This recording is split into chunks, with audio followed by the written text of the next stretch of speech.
I haven't slept since 2023. Growing up, I had two choices in life. I could follow in my father's footsteps as a farm equipment maintenance worker. It was a decent job with decent pay, yet every time I passed his workshop, a big, windowless building painted a pale green, I felt an inexplicable dread, as if that place might devour me if I lingered too long. So I chose the other path in life, my mother. Larger than life herself, she wanted me to be the same. All about the hustle. When she and my father parted ways, she whisked my sister and me off to Bangkok. She was the living embodiment of haute prio y quinoa, roughly, endure the sourness and enjoy the sweetness later. She took any job at any time, clawing her way upward, and my sister and I soon followed suit. We were meant to be everything at once: smart, strong, cultured, and opinionated. I studied computer science at night and worked delivery by day. I developed a keen eye for traffic, navigating the city without fearing for my life, even though here traffic laws seem more like suggestions than actual rules. I also took on odd jobs designing websites for friends, family, and acquaintances, which consumed most of my weekend nights. And then there was the unpaid task of looking out for my sister.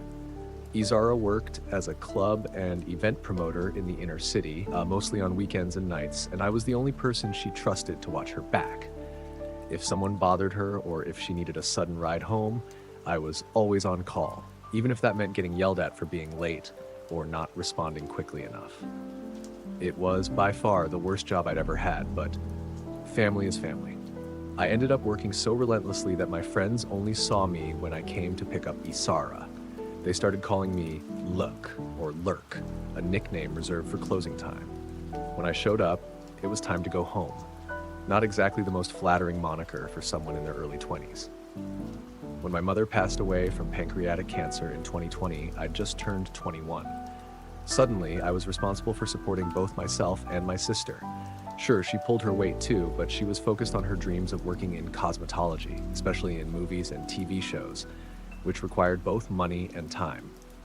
For a while, the weight on my shoulders grew unbearable. Studies, work, more work, and always being there for Izara. I barely slept, and when I did, I awoke at the slightest sound. So accustomed was I to light sleep, waiting for my sister's call for a pickup. With few options left, I had to keep going for everyone's sake. I devised a plan. Just make it until I finished my studies. I experimented with temporary fixes. Caffeine pills that gave me stomach aches and a dextrose drink from a local pharmacy that nearly triggered arrhythmia. Discouraged from trying heavier stuff, I almost gave up hope, until I met a guy named Somyot. Somyot was a kind soul caught in the wrong kind of business, about 10 years my senior, yet 30 years older at heart. To this day, I'm not entirely sure what he really does, aside from co-managing a couple of downtown clubs. Rumor had it he dabbled in gray area importing, buying things from places you really shouldn't. He even co-owned the club where Azara worked on weekends.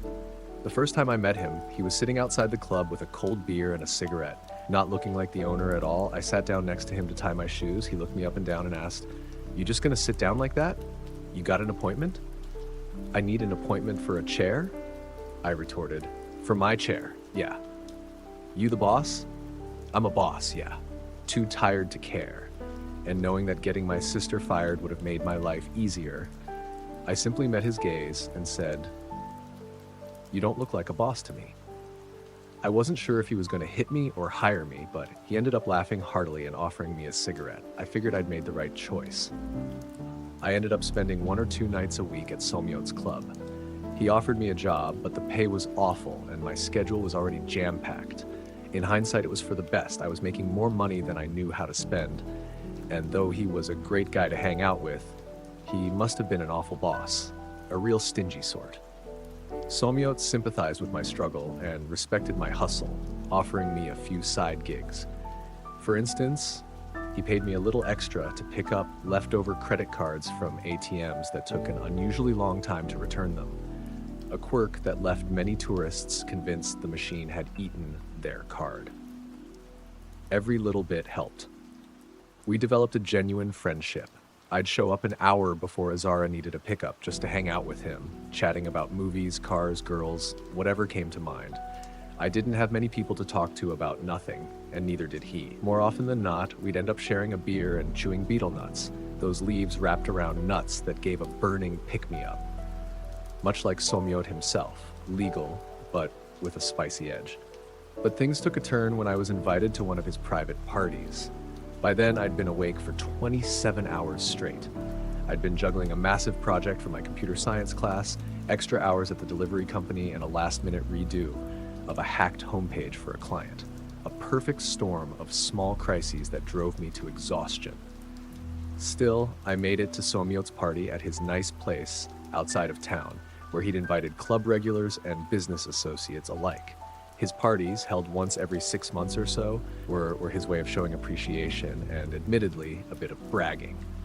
That night, feeling sorry for me, Somyot had even brought along a guy from a research institute who needed data entry workers, a job he thought suited me. The problem was, I looked so tired I resembled someone on drugs. I didn't even realize the man was offering me a paid position. As the party wound down, Somyot pulled me aside and sat me down for a chat. We chewed betel nuts as he removed his sunglasses. He avoided meeting my eyes, and I sensed something was amiss. "I worry about you," he said softly. "You're working too hard." "I'm sorry," I replied.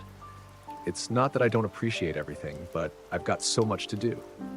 "Then tell me how I can help." "You don't need to do anything," I insisted. "I'm just glad to have a friend, you know?" I saw the wheels turning in his head. His eyes welled up ever so slightly. He hugged me and led me out to the veranda overlooking the city. Patting me on the back, he said, "You deserve better. I'll get you something better." The following weekend, I received a text from Somyot, excited to show me something. Although he usually had something up his sleeve, this time felt different. Anxious yet intrigued, I accepted his invitation. That Saturday, I bypassed the bouncer, weaved through the dance floor, and ventured into the back rooms of the club. Following a narrow corridor, I reached a small office at the building's rear. After all I had seen from Somyot, I expected something grander. Instead, I found a modest office with an old laptop, a USB fan, a couple of chairs, and a shabby TV in the corner, accentuated by a few early 2000s posters of women in bikinis posing with cars. Somyot greeted me with an ear-to-ear smile and beckoned me over.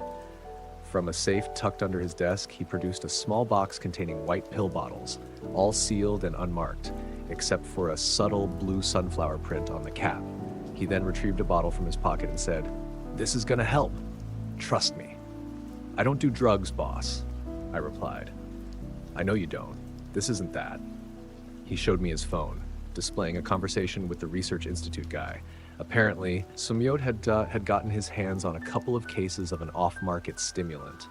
"I tried it myself," he said. "I've been on it for 2 weeks now. It's a little miracle." "What does it do? What's the catch?" I asked. "No need to sleep anymore," he grinned.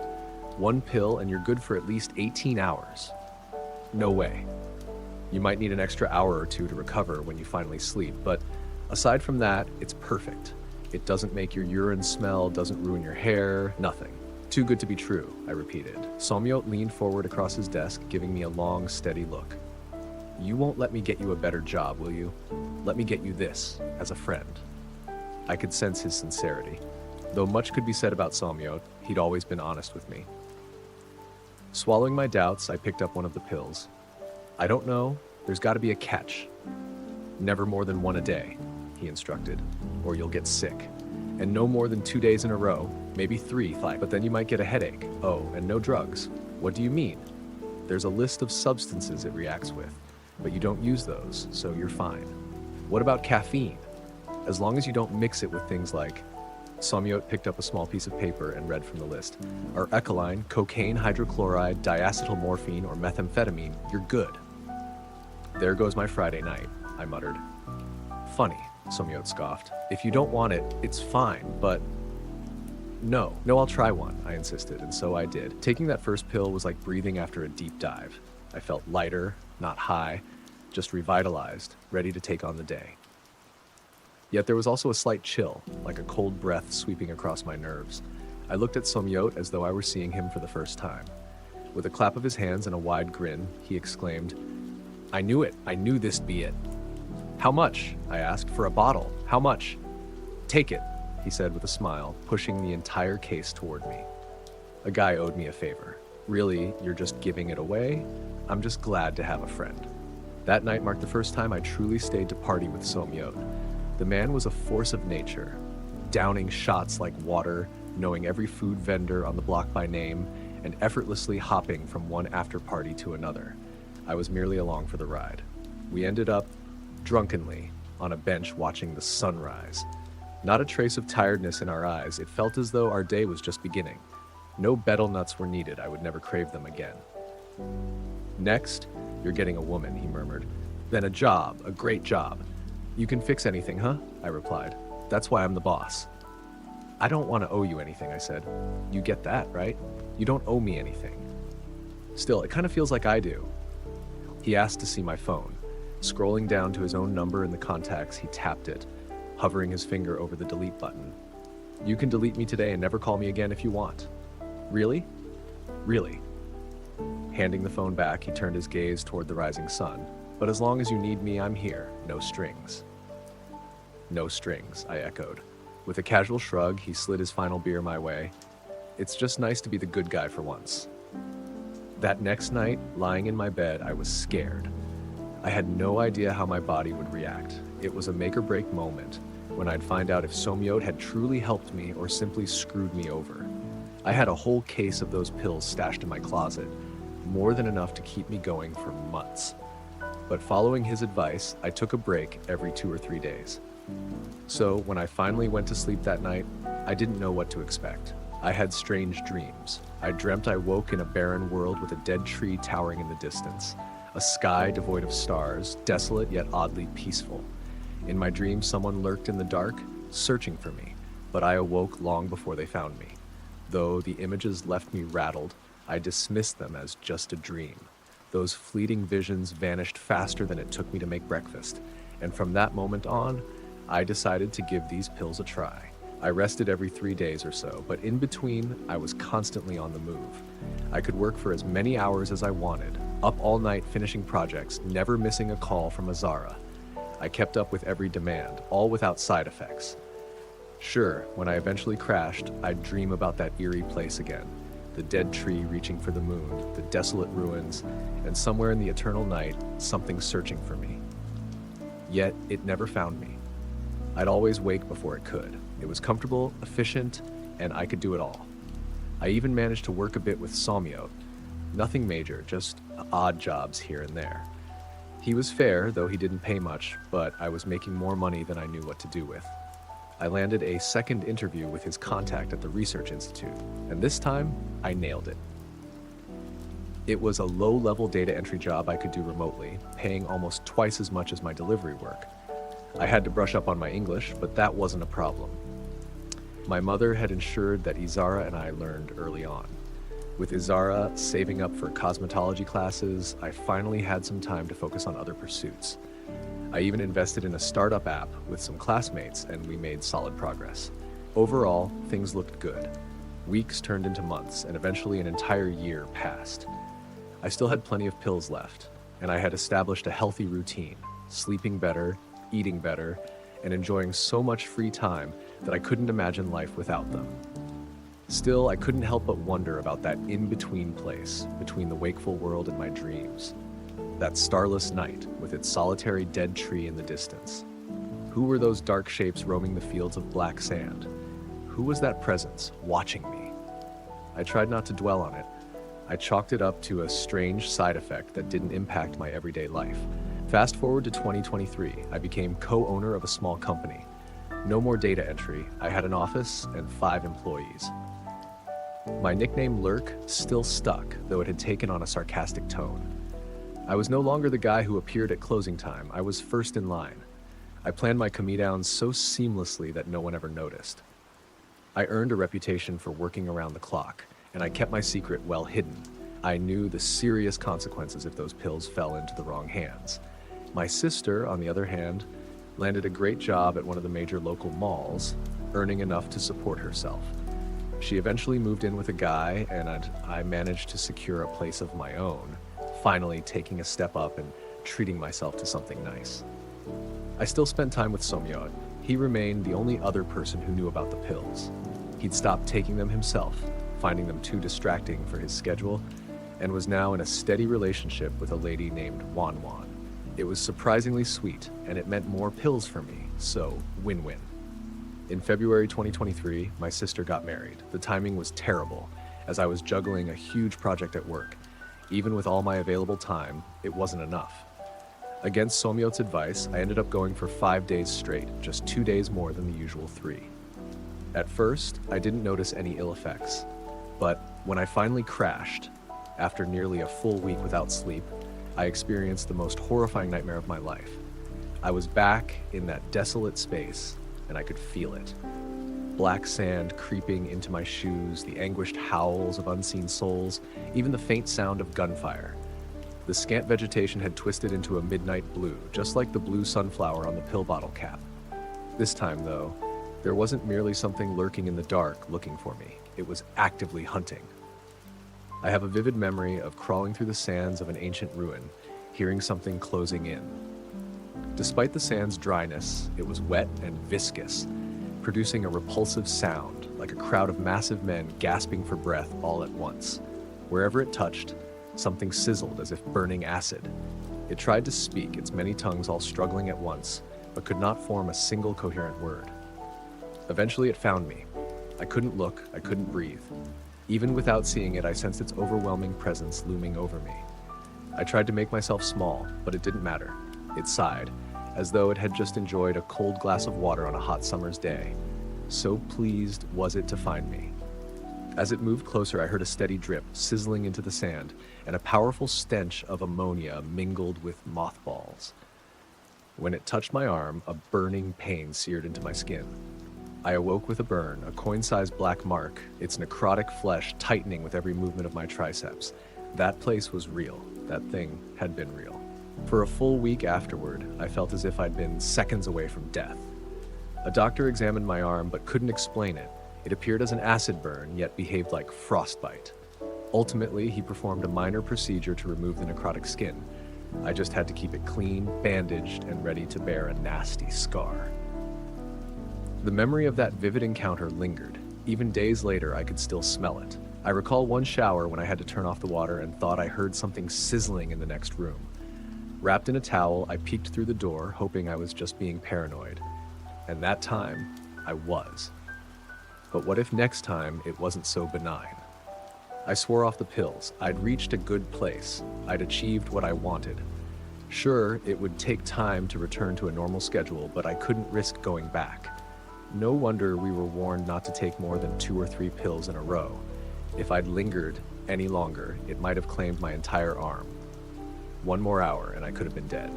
I decided to return everything to Somyot. By then, he'd expanded his business a bit, but he'd also calmed down. A changed man, engaged to Wan Wan and striving to turn his life around, he was surprised when I called him about meeting in his office. I met Somyot in his downtown office late one Friday night. Despite the bustling crowd, I felt utterly alone. A nagging thought whispered in the back of my mind. If I slowed down and truly listened, I could hear that sizzling acid burning into the asphalt. I kept my head down, trying to lose myself in the music, the bass, the beat of the party, but the thought of that dreadful thing kept creeping back. Every cough, every sneeze, even someone clearing their throat, made me think it had found me. Still, I navigated through the club to join Somyot in his office. I placed the pills on his desk and sat across from him. "I'm done with them," I said. "They do something to you?" he asked. "Yeah, I'm done." "All right, no worries," Somyot nodded. "You okay?" Not really. Despite not hanging out for a while, Somyot was as he always was. He put the pills away, sat down beside me, and handed me a beer from a mini fridge he'd installed, an appliance that made more noise than his ceiling fan. "I'm not going to ask about it," he said, "but you look terrible." "I feel terrible," I admitted. "What happened to your arm?" "Frostbite." Somyot snorted, but quickly saw I wasn't in the mood for jokes. He opened his mouth, then closed it again. Knowing better than to laugh, he leaned over with genuine concern. "Forget the pills," he said. "You're sticking with me now, all right?" "All right." That night, Somyot did his best to keep me company. We had drinks, met some new people, and even sang karaoke. I almost got into an arm wrestling contest with a drunken Dutch guy. For a brief moment, I didn't hear those dreadful sounds or smell those awful odors. Later, as fatigue crept in, I usually would have taken a pill, but instead I opted for a classic, betel nuts.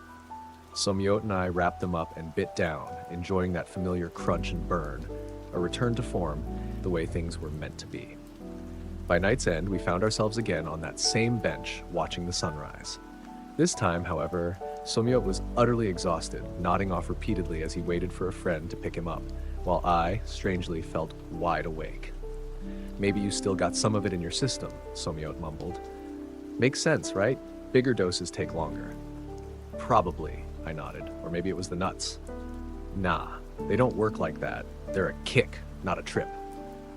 By the time his friend arrived, Somyot could barely keep his eyes open. He lumbered into the passenger seat, looked back one last time, and said, "I'm getting rid of them. Don't worry, it's done. You'll be fine." But I wasn't feeling fine. Or rather, I was. Yet that was precisely the problem. I went home, but sleep eluded me. An entire day passed, and though I hadn't taken any pills recently, I remained restless. Growing increasingly worried, I wondered, had I taken a pill by accident? I reached out to Somyot's contact at the Research Institute, but since our conversation couldn't take place over email, it was monitored and frankly hardly legal, we agreed to meet downtown later that week. For the next few days, I was a wreck, constantly haunted by thoughts of that desolate place and the thing within it. I'd been awake for so long, I dreaded the moment of my inevitable return to sleep, for I knew it would be waiting for me. I met the Research Institute man early one morning. I paid for his coffee, while he, an American in his 50s, with a shaved head and a neatly trimmed goatee hidden under a black baseball cap, remained taciturn. I got straight to the point and explained my problem. After taking a larger than usual dose, I could no longer sleep. He didn't seem surprised. "That only happens when you take stimulants," he said. "Didn't he warn you?" "I haven't taken anything. I don't do drugs." "Are you sure? Nothing? Does alcohol count? Betel nuts? Caffeine? What? No, that..." He paused, his eyes diverting as he considered. Checking his phone, he nodded slowly. "Betel nuts," he repeated. "They're high in arecoline." "High in what?" I asked. "Arecoline. It's the first thing on the list. The worst one." "Wait, what?" Adjusting his glasses, he read the list aloud. Sure enough, ercoline topped the list, right next to hard narcotics. "What does it mean? What's going to happen to me?" I pleaded. He leaned back, sipped his coffee, and adjusted his glasses before answering. "We developed this in our lab back in Vietnam. When the lab was shut down, it was scheduled to be burned, but we never got around to it." "So you make drugs? Is that it?" "It's not a drug," he explained. "It isolates a particular chemical element. Originally, it was made to nurture a type of deep-sea fish to gestate a kind of rough metal powder." "What? Fish? I don't..." "Look, it's not a stimulant. It's not a drug. It transports part of you to another place, and while you're there, your body becomes disconnected from some of its basic needs, in most cases, sleep." "So what does it mean? What's going to happen to me?" Leaning forward over the edge of his silver-rimmed glasses, he said, "Arecoline amplifies the effect by about 100 times. It's one of the reasons they had to shut down its development. At that magnitude, there's no telling what will happen."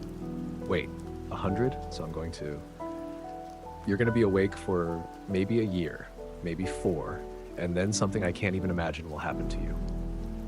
There was nothing more to say, no advice, no solution. The damage was done. My hands trembled as I realized I'd be awake for years, and then something unspeakable. If 2 extra pills had left me with a burn on my arm, what in the world would 100 or 200 do? The bandage itched, and I could hear a distant sizzling, not from the kitchen, but from that very thing that was waiting for me. It was only a matter of time. I tried everything, but nothing could reverse it. On paper, I was healthier than ever. The Vietnamese lab had been shut down and dismantled, and a vague lead to a US investor led nowhere. I was forced to sell my share in the company. A bitter pill, though the payout was generous enough to keep me afloat for a few months, maybe a year, while I searched desperately for answers. Even the Research Institute man eventually dropped off the grid, and when strange men in suits began questioning my friends and family about me, I knew I'd taken a step too far. This was February 2023, and from that point on, every day became a nightmare.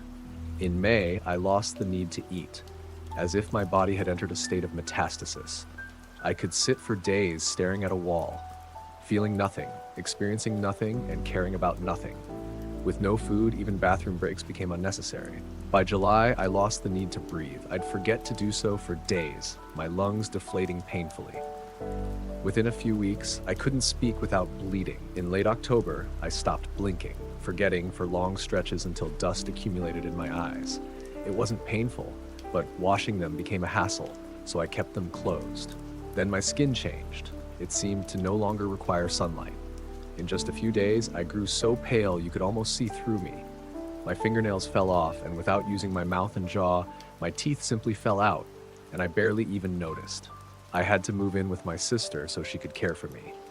She couldn't understand what was happening, and neither could anyone else. She forced me to see doctors, yet none could explain my condition.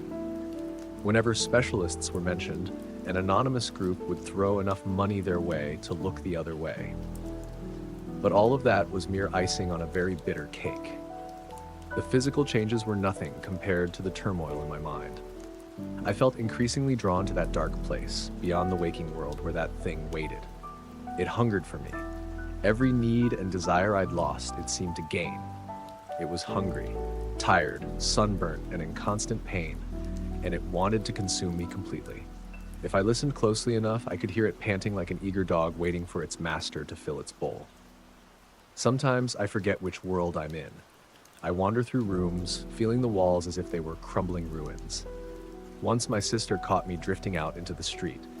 If my lungs still worked, she would have heard me pleading for that thing to leave me alone. Instead, I was struck by a car, and I felt nothing as I lay crumpled by the roadside. The kind words people once spoke now felt like distant dreams. I no longer needed serotonin. Joy was a relic of the past. I might hear the distant music and cheers of the city, but it all felt mocking. The fear, however, remained, the one emotion that clung stubbornly to me. Now it's 2025. I think I attended Somyot's wedding. I can't be sure. I may have been there, though I neither saw nor heard clearly. I can't feel my arms the way I used to. There was a pleasant smell. I think he offered me some cake. And I tried to smile, though I'm not sure I succeeded. I've written these words with immense effort over several weeks. My sister has helped immensely. She washes my eyes while I dictate the letters for her to type. If I stretch just a little, I can still draw enough air to make a sound or utter a short word. And sometimes, at night when my sister is away, I swear I hear something outside, not merely in my mind, but on the street. I think they're watching me, curious about what happens when I finally sleep. Or perhaps they're frightened. It's strange. After all, they called me Lurk, the closing time guy. How fitting. I can't help but think I should have stayed with my father, maintaining farm equipment. I even find myself wishing to dream again of those pale green walls. I had to finish this in a hurry. I think the effect is finally wearing off, just as the man had promised. Yesterday I yawned. Today, I'm tired. Good night, Bangkok.